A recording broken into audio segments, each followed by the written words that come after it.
రామం నిశాచర వినాశకరం నమామి. శ్రీ రఘునందన పరబ్రహ్మణే నమః.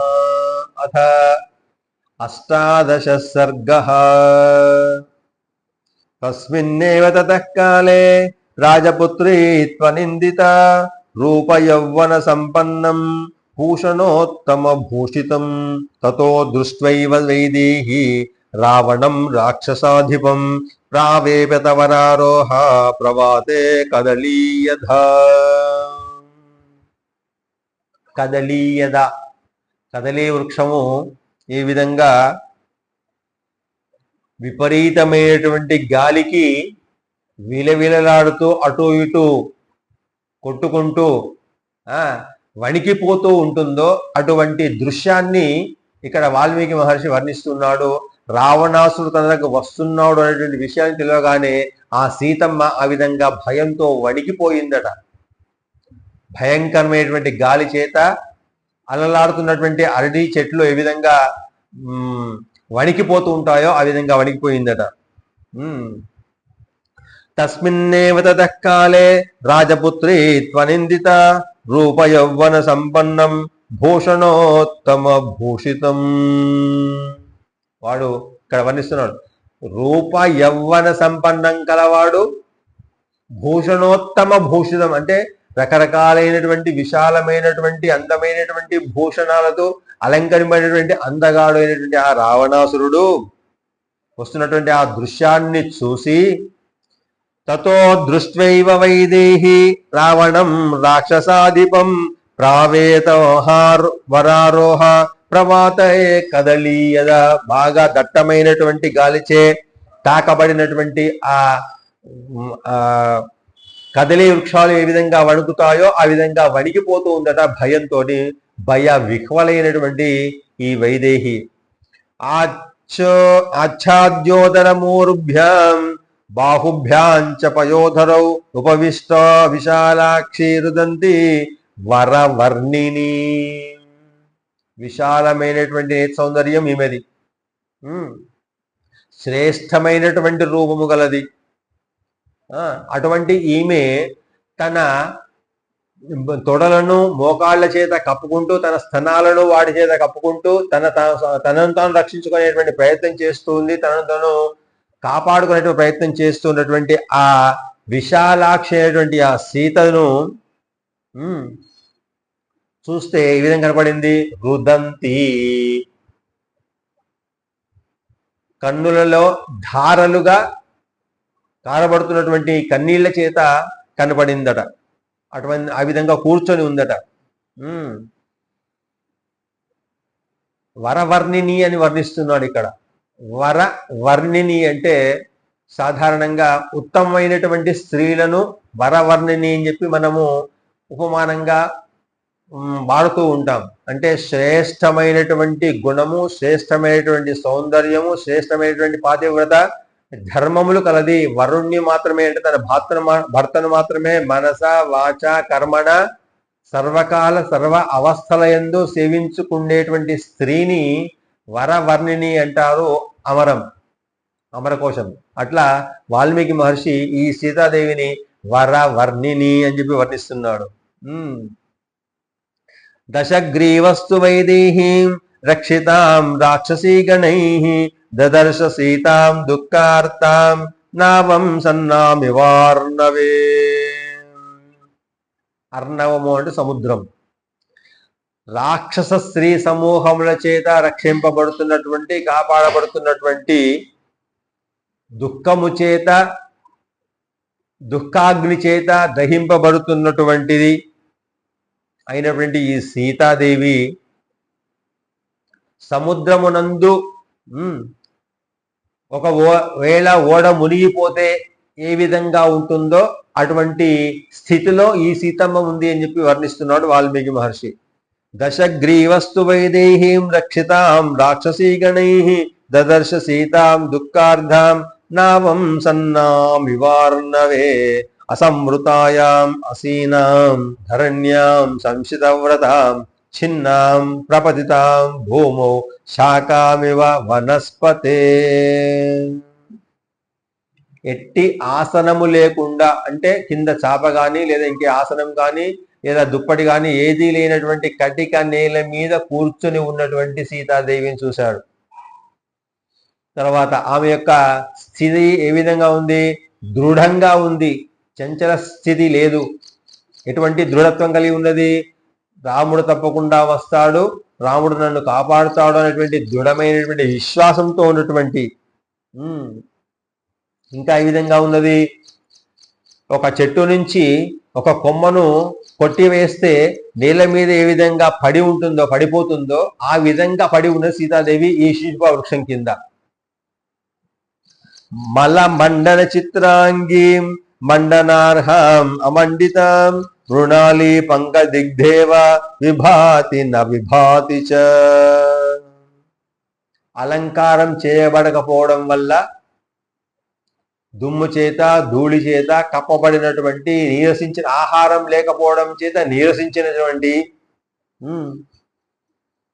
తర్వాత బురదలో పుట్టినా కానీ బురదకు అంటదు, బురద అంటదు తామర పువ్వుకు. కానీ ఇక్కడ ఈమెను ఆ విధంగా బురద అంటినటువంటి తామర తోడు అందవిహీనంగా కలత్రహీనంగా ఏ విధంగా ఉంటుందో ఆ విధంగా ఈమె కనపడుతుంది అంటున్నాడు. సమీపం రాజసింహస్య రామస్య విదితాత్మనః సంకల్ప హయ సంయుక్తైః యాంతిమివ మనోరథైః శుష్యంతీం హృదతీమేకాం ధ్యాన శోకపరాయణాం దుఃఖస్యాంతమపశ్యంతీం రామాం రామమనువ్రతాం వేష్టమానాం తథావిష్టాం పన్నగేంద్రవధూమివ ధూప్యమానాం గ్రహేణేవ రోహిణీం ధూమకేతునా. ఆకాశంలో నక్షత్రాలలో ఉన్నటువంటి ఒక నక్షత్రం దురదృష్టవశాత్తు రాలిపోయి నేల మీద పడితే ఏ విధంగా ఉంటుందో ఆ విధంగా ఉందట ఈ సీతాదేవి. సమీపం రాజసింహస్య రామస్య విదితాత్మనః సంకల్పహయ సంయుక్తైః యాంతిమివ మనోరథైః. ఆమె సింహ బల పరాక్రముడు, రాజసింహుడు, ధర్మపరాయుడైనటువంటి ఆ రామచంద్రుణ్ణి పొందడానికి, దగ్గరికి వెళ్ళడానికి సంకల్పించినటువంటి ఆ శ్రీమూర్తి ఏదైతే సంకల్పం ఉందో ఆ సంకల్పం అనేది గుర్రాల చేత రాముడి వైపు తీసుకుపోబడాలి అనేటువంటి కాంక్షతోని సంకల్పంతో ఉన్నటువంటి ఆ స్త్రీ ఎట్లయితే ఉందో ఆ విధంగా ఆ సీతాదేవి ఉంది అంటుందంటే సంపూర్ణమైనటువంటి విశ్వాసము, సంపూర్ణమైనటువంటి దాని ఏమంటాము దృఢత్వము కలిగినటువంటి ఆ సీతాదేవి. రాముడు వస్తాడు, తప్పకుండా నన్ను స్వీకరిస్తాడు అనేటువంటి సంకల్పంతో ఉన్నటువంటి ఆమె వేగంగా ఏ విధంగా పరిగెడుతుంటుందో మనస్సు, ఆ విధంగా ఉన్నటువంటి మనస్సు కలిగినటువంటి సీతాదేవిని చూశాడ. శుష్యంతీం రుదతీమేకాం ధ్యాన శోకపరాయణాం దుఃఖస్యాంతమపశ్యంతీం రామాం రామమనువ్రతాం. రామ రామ రామ రామ రామ అనుకుంటూ రామాం రామమనువ్రతాం, రామనామమే వ్రతంగా కలిగి జీవిస్తూ ఉన్నటువంటి ఆమెను చూశాయట. ఆమె ఏ విధంగా ఉంది? శుష్కించిపోయి ఉంది, ఆహారం లేకుండా, నీళ్లు లేకుండా, కేవలం స్నానాపానాదులు లేకుండా కేవలం రామనామ జపంతోనే జీవిస్తుందేమో అన్నట్టుగా ఉందట. వేష్టమానాం తథావిష్టాం పన్నగేంద్రవధూమివ ధూప్యమానాం గ్రహేణేవ రోహిణీం ధూమకేతునా.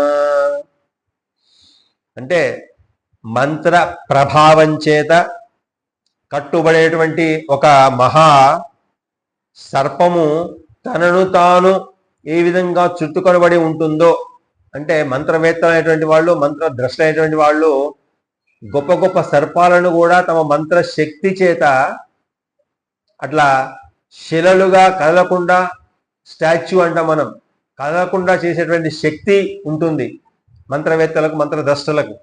అటువంటి మహాత్రాసు తనను తాను చుట్టుకొనబడి కదలకుండా ఉందేమో అన్నట్టుగా ఉందట ఈ సీతాదేవి. ఇంకా రోహిణి అనేటువంటి ఒక నక్షత్రము కేతు యొక్క ప్రభావం చేత, గ్రహ ప్రభావం చేత గ్రహణము అంటాం. ఆ గ్రహం యొక్క ప్రభావం వల్ల ఏ విధంగా తన యొక్క కాంతిని చంద్రుడు కోల్పోతాడో ఆ విధంగా కాంతిని కోల్పోయినటువంటి సీతాదేవిని ఆ రావణాసురుడు చూశాడట. వేష్టమానాంతధావిష్టాం పన్నంగేంద్రమధూమివ రూప్యమానాం గ్రహేణేవ రోహిణీం ధూమకేతున వృత్తశీలకులే జాతామాచారవతి ధార్మికే పునః సంస్కారమాపన్నం జాతామివ చ దుష్కులే. సదాచారము, ధర్మము, తర్వాత అటువంటి పతివ్రత లక్షణాలు కలిగి ఉన్నటువంటి అటువంటి ఉత్తమైనటువంటి జనక వంశంలో జన్మించి ఇక్ష్వాకు వంశంలో కోడలిగా పునర్జన్మ పొంది, వివాహం వల్ల స్త్రీలకు పునర్జన్మ అంటాం. పూర్వంలో ఇప్పుడు కూడా స్త్రీలకు ఉపనయన సంస్కారం ఉందా అనేటువంటి ఒక ధర్మ సందేహం. స్త్రీలకు ఉపనయన సంస్కారం ఉందా అంటే ఉంది అని చెప్పి మనకు ఈ శ్రీమద్ రామాయణ పారాయణం మనకు ప్రమాణం. పూర్వం మనము ఈ సుందరాకాండలోనే హనుమంతుడు ఈ అశోకవనాన్ని సందర్శించి ఆ అశోకవనం యొక్క అందాన్ని పరిశీలిస్తూ ఉన్నప్పుడు ఆ స్వచ్ఛమైనటువంటి నదుల యొక్క సెలయేళ్ల యొక్క ఆ తీరాలను చూసి, ఆ నదీ తీరాలలో సెలయేళ్లలో అందంగా వికసించినటువంటి ఆ పద్మాలను చూసి తప్పకుండా సీతాదేవి ఇటువంటి ప్రదేశాలకు సంధ్యావందనం చేసుకోవడానికి తప్పకుండా వస్తుంది అని చెప్పి మన సుందరకాండలోనే ఇంతకుముందు మనము ఒకసారి ఉటంకించినాం.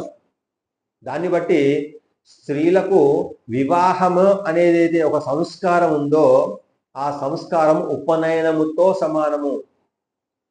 అష్టవర్షాత్ భవేత్ కన్యా పుత్రవత్ పాలితామయ ఇదానీం తవ దాస్యామి దత్తాం స్నేహేన పాలయ అంటాడు కన్యాదాత తన పుత్రికను అల్లుడి చేతిలో అప్పగింతలో అంటాం. అష్టవర్షాత్ భవేత్ కన్యా, ఎప్పుడు వివాహం చేయాలి స్త్రీకి, ఆడపిల్లకు? అష్టవర్షాత్. ఉపనయన సంస్కారం ఎప్పుడు చేయాలి? ఒక బాలుడికి గర్భాష్టమంలోనే ఉపనయనం చేయాలి. అది శ్రేష్టమైనటువంటి ముహూర్తం, మహాశ్రేష్టమైనటువంటి కాలం. అప్పుడే ఆ బాలుల్లో జ్ఞాన వృద్ధి జరుగుతూ ఉంటుంది. ఎప్పుడైతే ఆ జ్ఞాన వృద్ధి జరుగుతూ ఉంటుందో ఆ సమయంలోనే ఆ వటువుకు బ్రహ్మోపదేశం చేసి గాయత్రి మంత్రోపదేశం చేసి ఆ గాయత్రిని ఒక 8 సంవత్సరాల పాటు అక్షరలక్షలు చేసినట్టయితే వాడికి సంపూర్ణంగా వేదం చదవడానికి అవకాశం ఉంటుంది. వేద అధ్యయనం చేయడానికి అవకాశం ఉంటుంది. కాబట్టి గర్భాష్టమంలో మగపిల్లవాడికి ఉపనయన సంస్కారం చేయాలి అనేటువంటిది బ్రాహ్మణ వర్ణంలో ఉండేటువంటి ఒక నియమం. ఆ విధంగా ఆడపిల్లలకు కూడా వివాహం ఎప్పుడు చేయాలంటే అష్టవర్షాత్ భవేత్ కన్యా పుత్రవత్ పాలితామయ. మరి పుట్టినటువంటి ఆ ఆడపిల్లను ఏ విధంగా పరిపాలించాలి, ఏ విధంగా పెంచాలి? పుత్రవత్ పాలితామయ, కొడుకుని ఏ విధంగా పెంచుకున్నానో ఆ విధంగా పెంచినాను అని చెప్పి ఇమాం కన్యాం ప్రదాస్యామి అని చెప్తాడు. దత్తాం స్నేహేన పాలయ, స్నేహంగా ఈమెతో ప్రవర్తించు, పరిపాలించుకో ఈమెను అని చెప్పి కన్యాదాత ఆ పిల్లను అప్పగిస్తాడు అప్పగింతలలో. అంటే ఇక్కడ ప్రమాణం ఏంటిది అంటే వేద ప్రమాణము, శాస్త్ర ప్రమాణము. ఆడపిల్లకు అష్టవర్షాలు వచ్చినంతనే వివాహం చేయాలి అనేటువంటిది ఒక మనకు ప్రమాణం. అయితే ఇవాళ కాలంలో ఇవాళ రాజ్యాంగం ప్రకారంగా స్త్రీకి 18 సంవత్సరాలు వస్తే కానీ వివాహం చేయకూడదు అనేటువంటి ఒక నియమం ఉన్నది. ఆ నియమాన్ని పాటిస్తూనే కానీ యోగ్యత ఎప్పుడు వస్తుంది అంటే బాలికకు వివాహం చేసేటువంటి యోగ్యత ఎప్పుడు వస్తుంది అంటే అష్టవర్షం నుంచే ప్రారంభమవుతుంది అని చెబుతూ ఈమె కూడా ద్విజురాలే. ఏ విధంగా బాలుడు ఉపనయన సంస్కారం చేత రెండవ జన్మగా ద్విజులుగా బ్రాహ్మలుగా పరిగణింపబడతారో ఆ 8వ సంవత్సరంలోనే వివాహం చేయబడినటువంటి ఆ బాలిక తన పూర్వపు వంశాన్ని కానీ తన పూర్వపు గోత్రాన్ని కానీ వదిలిపెట్టి, అంటే సీతాదేవి జనక వంశాన్ని వదిలిపెట్టి గౌతమస గోత్రాన్ని వదిలిపెట్టి ఇక్ష్వాకు వంశంలో చేరి తర్వాత వశిష్ఠ గోత్రంలో చేరినటువంటి కోడలిగా అయింది. కాబట్టి ఈ సీతాదేవి ద్విజురాలు అయింది, అంటే రెండవ జన్మ ఎత్తింది. మగపిల్లలకు ద్వియత్వం ఉపనయన సంస్కారం ద్వారా, ఆడపిల్లలకు ద్వియత్వ యోగ్యత వివాహం ద్వారా లభిస్తుందని చెప్పి మనకు ఈ శ్రీమద్ రామాయణం మనకు ప్రమాణంగా తెలియజేస్తుంది అని గుర్తు చేసుకుంటూ, వృత్తశీల కులే జాత ఆచారవతి ధార్మికే పునఃసంస్కారమాపన్నాం జాతామివ చ దుష్కులే, అటువంటి ఉత్తమమైనటువంటి సంస్కారమైనటువంటి వంశంలో గోత్రంలో పుట్టి ప్రవేశించినటువంటి ఆ సీతాదేవికి ఈ దుష్ట వంశంలో పుట్టినటువంటి రావణాసుల చెరులో ఉండాల్సి వచ్చిందే అని అనుకుంటూ ఆ విధంగా పుట్టినటువంటి స్త్రీలాగా ఉంది అనుకుంటున్నారు. అంటే ఆమె సంస్కారం లేనిటువంటి స్త్రీలాగా మారిపోయింది. స్నాన సంస్కారం లేదు, వస్త్ర సంస్కారము లేదు, ఆహార సంస్కారము లేదు, జల సంస్కారము లేదు. ఇక సంస్కార హీనురాలుగా ఇక్కడ ఆ అశోకవనంలో ఉంది అని చెప్పి అనుకుంటున్నాడు వాల్మీకి మహర్షి. అభూతేనాపవాదేన కీర్తిం నిపతితాం ఇవ ఆమ్నాయా నామయోగేన విద్యాం ప్రశిథిలామివ. వేదాన్ని నేర్చుకునేటువంటి సందర్భంలో అధ్యయనం చేసి అధ్యాపనం చేయకపోతే లేదా నిరంతర అధ్యయనం చేయకపోతే ఆ వేదం భ్రష్టుపడుతుంది, శిథిలమైపోతుంది. ఆ విధంగా అటువంటి ఉపమానాన్ని ఉపయోగించుండు వాల్మీకి మహర్షి ఈ సీతాదేవిని ప్రస్తుతం ఉన్నటువంటి పరిస్థితిని. అభూతేనాపవాదేన కీర్తిం నిపతితాం ఇవ ఆమ్నాయానాం, అందుకోసమే వేదాలను ఆమ్నాయానాం అంటారు. ఆమ్నాయం అంటే ఏంటిది?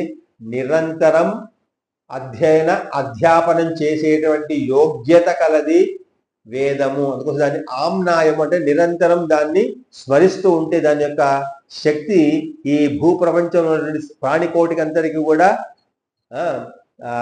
వచ్చి అవి తేజోవంతమై సకల ధర్మ కార్యాలకు అనుగుణమైనటువంటి శరీరము, ఆలోచన, బుద్ధి అని కూడా ఏర్పడుతుంది. ఆమ్నాయం వేదామ్నాయం చేయడం వల్ల. ఆ వేదామ్నాయం చేయకపోతే వేదం ఏ విధంగా శిథిలమైపోతుందో అటువంటి స్థితిలో ఉన్నది మన సీతాదేవి అని చెప్పి వర్ణిస్తున్నాడు. అభూతేన అపవాదేన అంటే అసత్యం చేత, అపనింద చేత కీర్తి ఏ విధంగా పోతుందో, ఇక్కడ మనిషికి కీర్తి అపకీర్తి ఏదైతుందో ఇక్కడ గమనించాల్సింది. కీర్తిని సంపాదించడము చాలా చాలా చాలా కష్టం. ఒక మనిషి సమాజంలో గుణవంతుడు కావాలన్నా, కీర్తిమంతుడు కావాలన్నా, యశోవంతుడు కావాలన్నా, ధనవంతుడు కావాలన్నా సులభంగా లభించేటువంటిది కాదు. ఈ 4 కూడా అనేకమైనటువంటి శ్రద్ధ, ఆసక్తి, భక్తితో ఉపాసన చేస్తే అవి లభిస్తాయి. ఈ 4 కూడా. అయితే లభించినటువంటి కీర్తి కానీ, లభించినటువంటి ధనం కానీ, ఈ లభించినటువంటి యశస్సు కానీ, ఈ లభించినటువంటి తేజస్సును కానీ నిలుపుకోవడం అంతే శ్రమ కోర్చి నిలుపుకోవాలి. సంపాదించడం ఎంత శ్రమనో నిలుపుకోవడం కూడా అంతే శ్రమ. చెడగొట్టడము క్షణంలోని పని.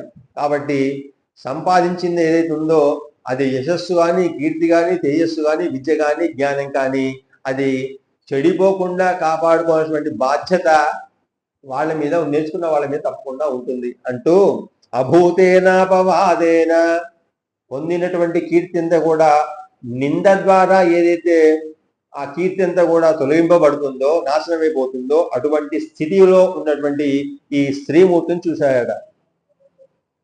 అభూతేనాపవాదేన కీర్తిం నిపతితామివ ఆమ్నాయాం అయోగేన విద్యాం ప్రశిథిలామివ సన్నామివ మహాకీర్తిం శ్రద్ధామివ విమానితాం పూజామివ పరీక్షీణాం ఆశాం ప్రతిహతామివ.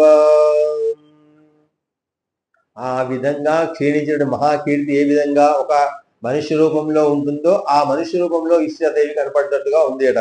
ఇంకా అవమానింపబడినటువంటి శ్రద్ధ, క్షీణించినటువంటి కీర్తి, అవమానింపబడినటువంటి శ్రద్ధ, బాగా తగ్గిపోయినటువంటి పూజ, ఇవి సాధారణంగా కలియుగ ధర్మాల కలియుగ ప్రభావం వల్ల కలియుగ పురుషుని వల్ల మనిషిలో ఈ తప్పకుండా ఏర్పడేటువంటి లక్షణాలు కలియుగ పురుషుని యొక్క ప్రభావ లక్షణాలు. అంటే ఏంటిది? కీర్తిని సంపాదిస్తాడు, నిందల వల్ల ఆ కీర్తిని పోగొట్టుకోబడతాడు కలియుగంలో. శ్రద్ధ ఉంటుంది, కానీ ఆ శ్రద్ధ చేయకపోతే ఏమవుతుంది అనేటువంటి ఒక నిరాసక్తత, నిర్లిప్తత, అశ్రద్ధ ఏర్పడుతుంది ఈ కలియుగ ప్రభావంలో. ఆ విధంగా ఏర్పడడం వల్ల అవమానింపబడతారు కీర్తిమంతులు. ఇకపోతే పూజ ఆడంబరం కోసం చేయబడుతుంది తప్ప దాంట్లో భక్తి కానీ తర్వాత శ్రద్ధ కానీ ఏది ఉండదు. అటువంటి పూజలాగా అయిపోయింది, బాగా తగ్గిపోయినటువంటి పూజ. చేస్తే చేద్దాం, లేకపోతే లేదు, చేయకపోతే ఏం నష్టమవుతుంది అనేటువంటి ఒక ధోరణి ఉంటుందో అటువంటి ధోరణి. తర్వాత ఆశ నిష్ఫలం, అంటే ఆశ జీవి ప్రతి వ్యక్తి కూడా ఆశ లేనటువంటి వాళ్ళు ఎవరైతే ఉన్నారో వాళ్ళను నిష్ఫలులు, అంటే ఆశ లేని వాళ్ళు, ఫలాన్ని ఆశించకుండా పని చేయకుండా కర్మరాహిత్యంగా ఉండేటువంటి వాళ్ళు, అంటే ఒక రకంగా సోమరులు అనొచ్చు వాళ్ళను. అంటే వాళ్లకు ఏ పని చేయడానికి శ్రద్ధ, ఆసక్తి, భక్తి అనేది ఉండనే ఉండదు. అటువంటి ఈ 4 ఉదాహరణలు తీసుకోవాలి. క్షీణించినటువంటి కీర్తి, అవమానింపబడినటువంటి శ్రద్ధ, తర్వాత బాగా తగ్గిపోయినటువంటి పూజ, అదేవిధంగా ఫలము లేనటువంటి ఆశలాగా ఈ సీతాదేవి ఆ శిశువృక్షం కింద ఉంది అంటున్నాడు. అయతీమివ విధ్వస్తాం ఆజ్ఞాం ప్రతిహతామివ దీప్తామివ దిశాంకాలే పూజాం అపహృతాం ఇవ. ధనం బాగా సంపాదించాము కానీ తొలగిపోయింది. రెండవది, బాగా ఆజ్ఞ చేత ఇతరులను తన ఆధీనంలో ఉంచుకున్నటువంటి శక్తి గలవాడు, కానీ ఇప్పుడేమైంది?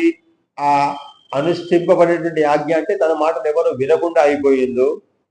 తర్వాత ఉత్పాత కాలం అంటే ప్రళయకాలం లోపల ఉండేటువంటి అగ్ని ఏ విధంగా పెచ్చరిల్లుతుందో ప్రళయకాల రుద్రుల్లాగా అటువంటి మండిపోతున్నటువంటి ఒక దిక్కులాగా, అంటే దిక్కు లేనటువంటి వాళ్ళలాగా అపహరింపబడినటువంటి పూజా ద్రవ్యం లాగా ఉందట. సాధారణంగా దొంగిలింపబడినటువంటి వస్తువులలో కొన్ని దొంగిలించవచ్చు, కొన్ని దొంగిలించకూడదు అని ఉంది. అందులో పూజా ద్రవ్యాలు ఎప్పుడు కూడా దొంగిలించకూడదట. అందులో నెయ్యి, తర్వాత పువ్వులు, తర్వాత పళ్ళు, తర్వాత పూజకు సంబంధించినటువంటి ఉపయోగించినటువంటి ఏ ద్రవ్యమైనా కానీ చోరంతో పొందినటువంటి దొంగతనం చేసినటువంటి అవి తీసుకొస్తే అవి పూజకు పనికిరావు, పూజ చేసినా కానీ నిష్ఫలము. సాధారణంగా ఇవాళ మనం చూస్తూ ఉంటాం, మా ఇంటి ముందర ఒక మంచి అందమైన పూల చెట్టు ఉంటే ఆ దారి పంట పోయేటువంటి వాకింగ్ చేసేటువంటి వాళ్ళు ఏం చేస్తుంటారు, తెల్లవారక ముందే ఒక సంచి పట్టుకొని వచ్చి ఆ పూలన్నీ తెంపుకొని పోయి వాళ్ళ ఇంట్లో పూజ చేసుకుంటూ ఉంటారు. అటువంటి చేసినటువంటి పూజ నిష్ఫలం, అటువంటిది పనికి రాదు. అందుకోసం ఇక్కడ చెప్తున్నాడు వాల్మీకి మహర్షి ఏం చెప్తున్నాడు? అయతీమివ విధ్వస్తాం ఆజ్ఞాం ప్రతిహతామివ దీప్తామివ దిశాంకాలే పూజాం అపహతామివ. పూజా ద్రవ్యాలు దొంగిలించి చేసినటువంటి పూజ ఏ విధంగా నిష్ఫలం అవుతుందో అటువంటి స్థితిలో ఉందట ఈ సీతాదేవి. పద్మినీమివ విధ్వస్తాం హతశూరాం చమూవివ ప్రభామివ తమోధ్వస్తాం ఉపక్షీణామివాపగాం.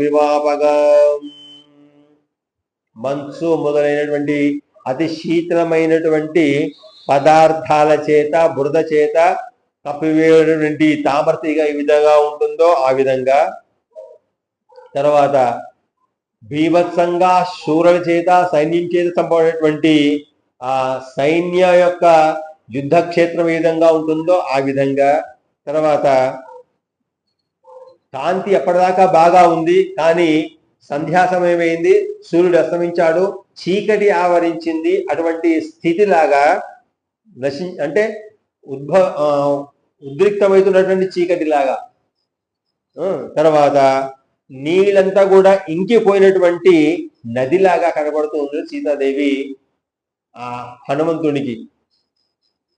వేదీం ఇవ పరామృష్టాం శాంతాం అగ్నిం శిఖామివ పౌర్ణమాసీమివ నిశాం రాహుగ్రస్తేందు మండలం.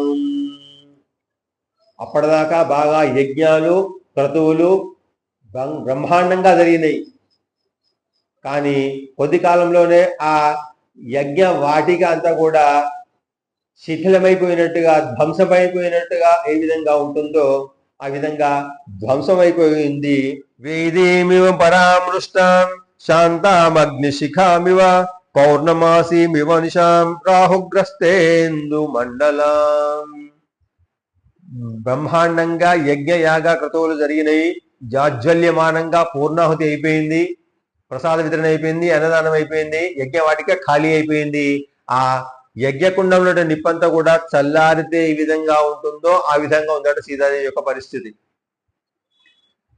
సంపూర్ణమైనటువంటి పౌర్ణమి నాటి చంద్రుణ్ణి రాహువు మింగేస్తే చీకటి అంతా ఆవరించి చీకటిమయం అవుతుందో ఈ ప్రపంచం అంతా కూడా ఆ విధంగా ఉందట సీతమ్మ వారి పరిస్థితి.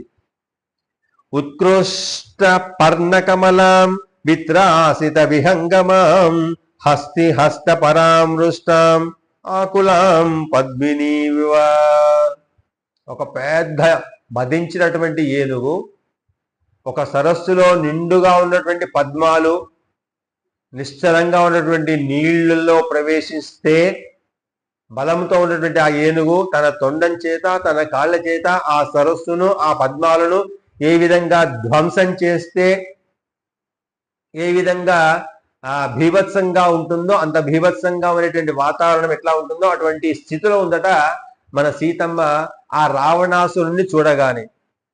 పతి శోకాతురాం శుష్కాం నదీం విశ్రావితాం ఇవ పరయా మృజయాహీనాం కృష్ణపక్షమివ కృష్ణపక్ష నిశాం ఇవ. ఆ విధంగా భర్త విరహం చేత శోకం చేత పీడింపబడుతున్నది, శుష్కించిపోయింది పూర్తిగా. తర్వాత ప్రవాహానికి చెరువులకు లేదా నదులకు మనం అడ్డంగా ఏదైతే ఒక ఆనకట్ట కడతామో ఆ ఆనకట్ట తెగిపోతే ఒకవేళ ప్రమాదవశాత్తు ఏ విధంగా ధారాపాతంగా ఆగకుండా నీళ్లు గ్రామంలోకి ప్రవేశిస్తాయో అట్లా ఈమె కంటి నుంచి జలజల ధారాపాతంగా నీళ్లు కారుతూ ఉండేట బాధతోని దుఃఖం చేత. తర్వాత ఇంకా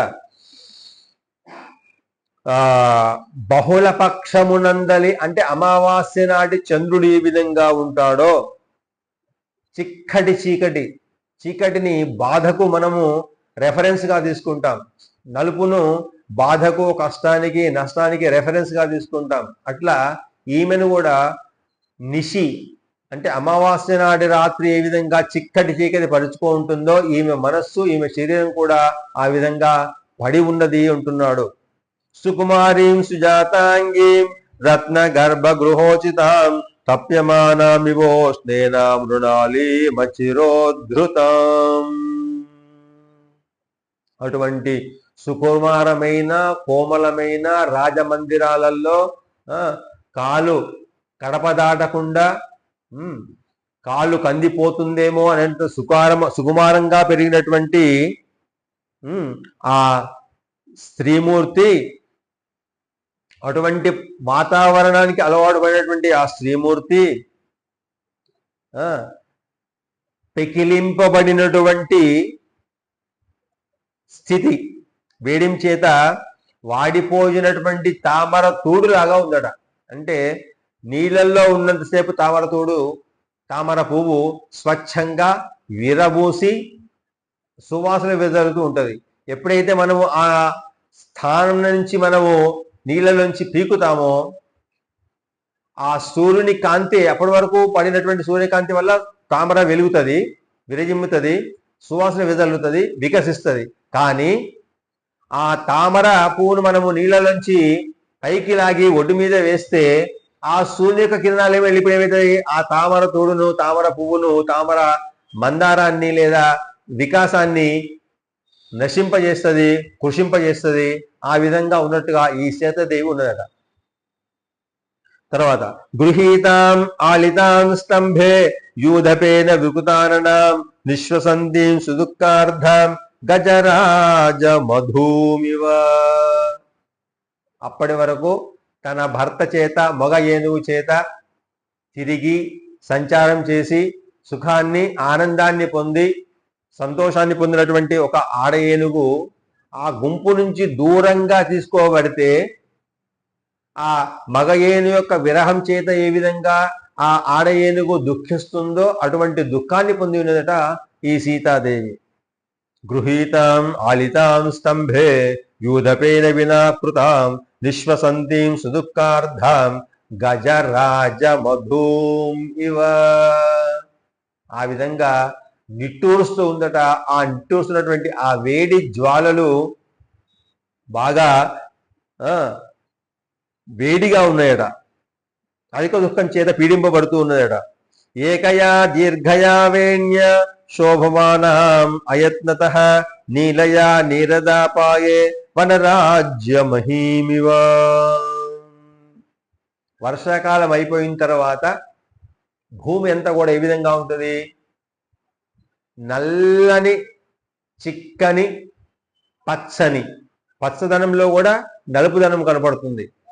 అంటే బాగా ఒత్తుగా పడినటువంటి గడ్డి దూరం చూస్తే నల్లగా కనబడుతుంది, పచ్చగా. అట్లా వర్షాకాలం గడిచిన పిమ్మట ఆ వన సమూహం అంతా కూడా, మైదాన ప్రాంతం అంతా కూడా ఏ విధంగా చిక్కని నల్లని నేలలాగా కనబడుతుందో ఈమె కూడా అటువంటి స్థితిలో పొడవైనటువంటి ఒక జడతో మాత్రమే ఉన్నది అని చెప్పి వర్ణిస్తున్నాడు. ఏకయా దీర్ఘయా వేణ్య, ఒకే జడతో ఉన్నది, దీర్ఘమైన పొడవైనటువంటి వేణితో ఉన్నది జడతోని. శోభమానం అయత్నతః నీలయా నీరదాపాయే వనరాజ్యం అహీం మహీమివ.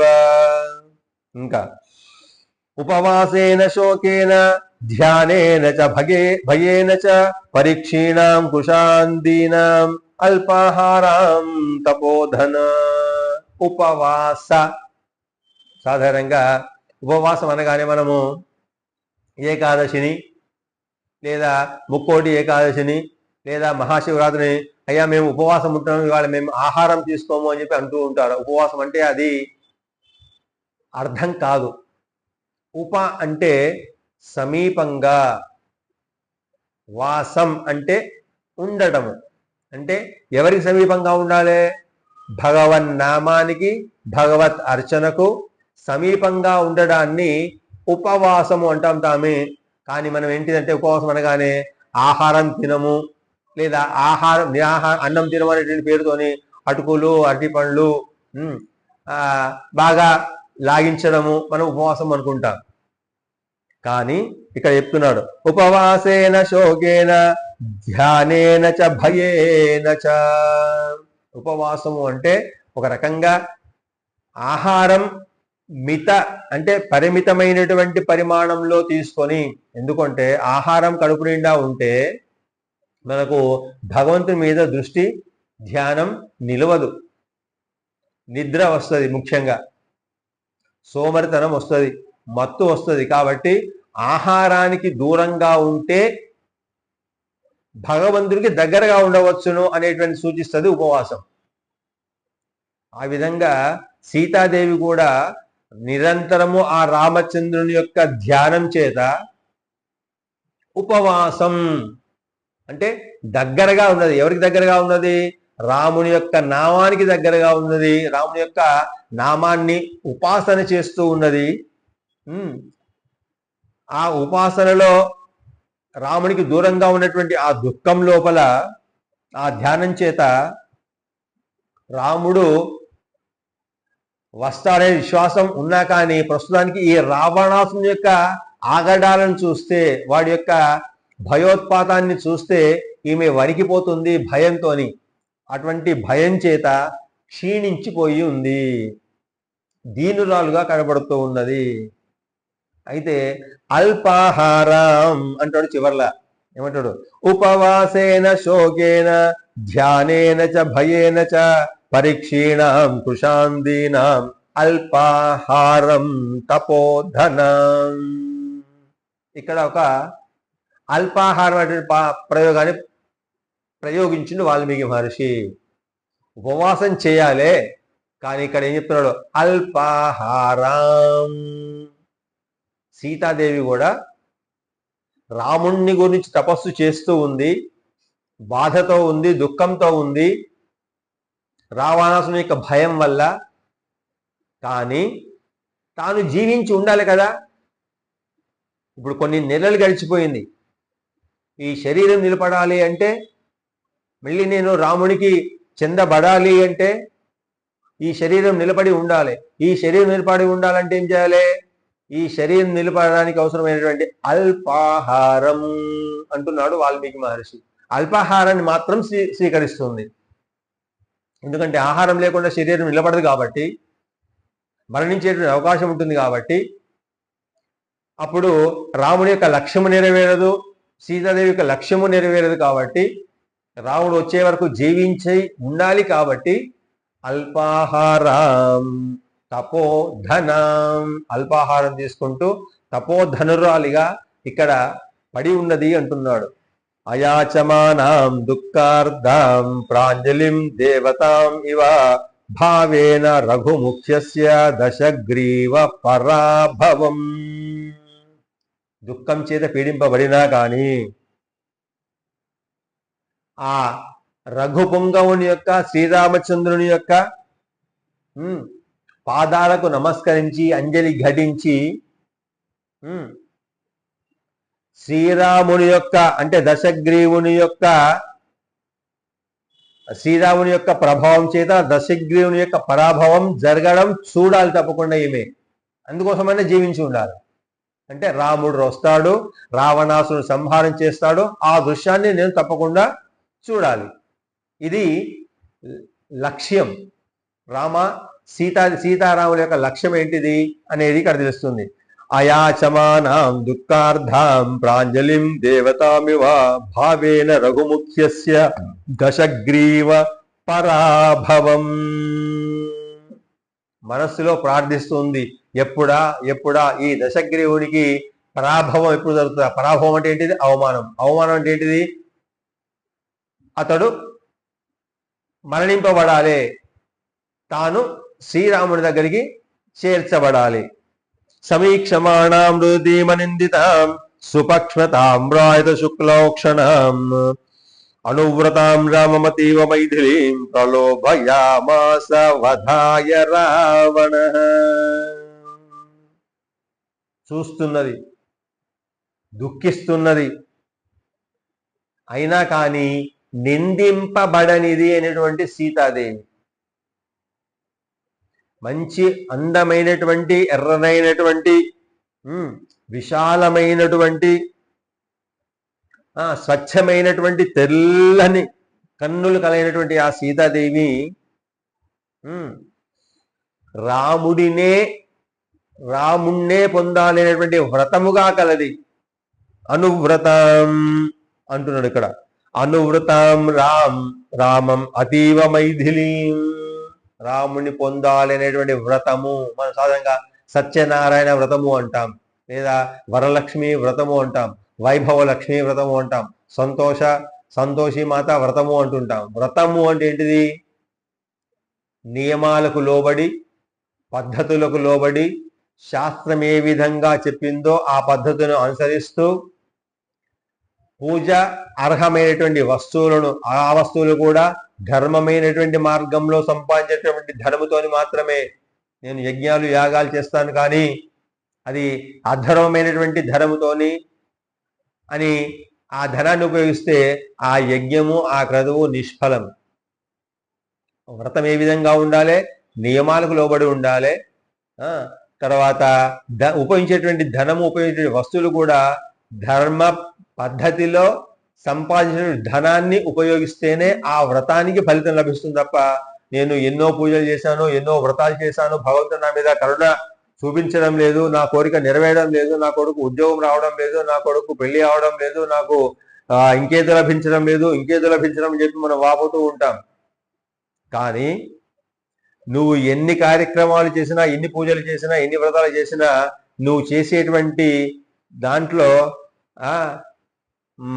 శ్రద్ధ, భక్తి, రెండవది సబ్మిసివ్నెస్ అంటే ప్రపత్తి లేకపోతే, ప్లస్ నువ్వు ఉపయోగించేటువంటి ద్రవ్యం లోపల శుచి శుభ్రత లేకపోతే ఆ వ్రతము నిష్ఫలమవుతుంది అని చెప్తున్నాడు వాల్మీకి ఇక్కడ.